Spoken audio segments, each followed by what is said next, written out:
Ya, jadi anak itu namanya Ali, Mas. Namanya Ali. Jadi pada saat itu dia kena luka splen di limpanya, ada injury, jadi organ dalamnya luka gitu. Saya lagi jahit kepala nih pasien lain. Jahit kepala? Iya, ada korban lain. Saya lagi jahit bagian kepalanya, ada robek sampai tengkoraknya kelihatan. Terus tiba-tiba dokter lokal, teman saya, rekan saya di sana, itu tiba-tiba manggil, Farhan udah selesai belum? Oh ya, masih sedikit lagi. Terus kata dia, ada satu pasien yang ingin menemui saudara dari Indonesia katanya. Terus setelah saya selesai, saya hampirin, saya sapa, halo, saya bilang gitu. Terus ibunya langsung bilang bahwa anak saya ingin membaca Quran di depan saudara dari Indonesia. Kamu mau nggak dengerin? Jadi kebetulan saya waktu itu lagi bertugas sama Syekh Reza.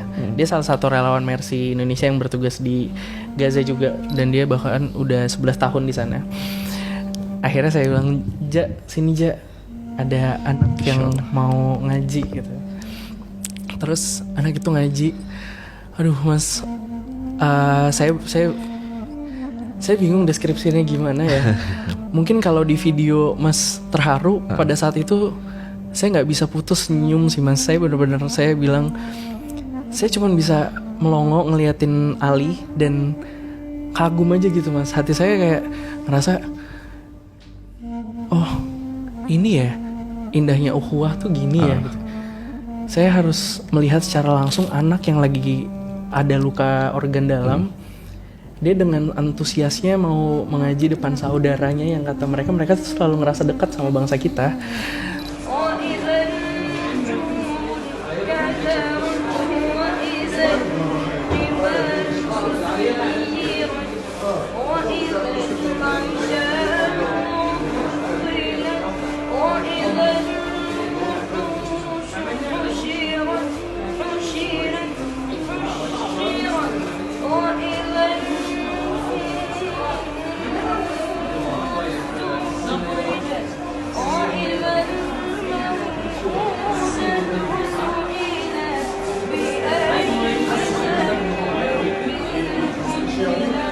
Terus saya langsung bilang pas dia udah selesai, saya peluk dia, terus saya bilang ke Reja, 11 tahun hidup lu kayak gini ya, pasti indah banget ya.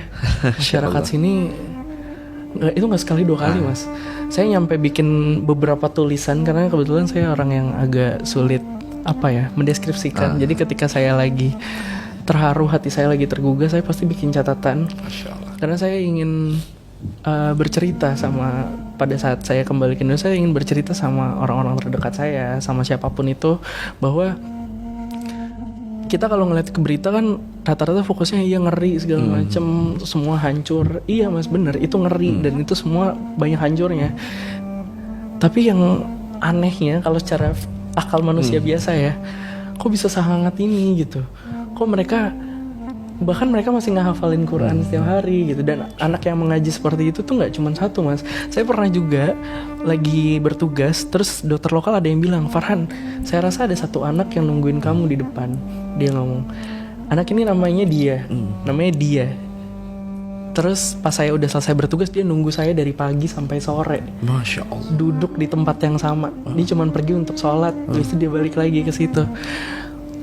Akhirnya saya samperin pas abis zuhur, saya samperin, kenapa di sini? Sekali bilang. Terus dia ngomong gini, Dokter Farhan, good job kata dia, kerja bagus. Aku dokter dia kata dia. Jadi dia bermimpi untuk bisa jadi dokter, dan dia ngomong, aku dokter dia, aku akan ngawasin kamu bertugas di sini. Masya Allah. Jadi luar biasa banget. Setelah selesai bertugas, saya akhirnya hamperin dia sambil menunggu jemputan kami. Terus saya kenalin ke rekan-rekan yang lain, ada Kak Faradina, ada Bang Dede, ada Kak Reginta. Saya bilang, ini dia, tadi dia nungguin aku di instalasi gawat darurat. Dia mau jadi dokter loh aku bilang. Terus dia ngomong, boleh gak aku baca Quran? Kata dia, oh iya boleh. Terus dia ngomong, tolong perhatikan aku kata dia. Akhirnya dia baca surat Al-Ala, Al-Ghasyiyah pada saat itu. Terus sepanjang perjalanan pulang kita tuh suka sharing satu sama lain Mas. Kita sama-sama sering, ya setiap cerita pasti isinya bentuknya kekaguman sih, kayak luar biasa ya anak-anak ini gitu. Jadi mungkin yang saya videoin satu gitu ya. Tapi sebenarnya saya bisa bilang bahwa itu mungkin bare minimum mereka ya, punya hati setulus itu, punya kehangatan seluar biasa itu gitu, sebagai sesama manusia gitu. Luar biasa, Mas. Ini air mata kenapa turun sendiri ya? Ya Allah.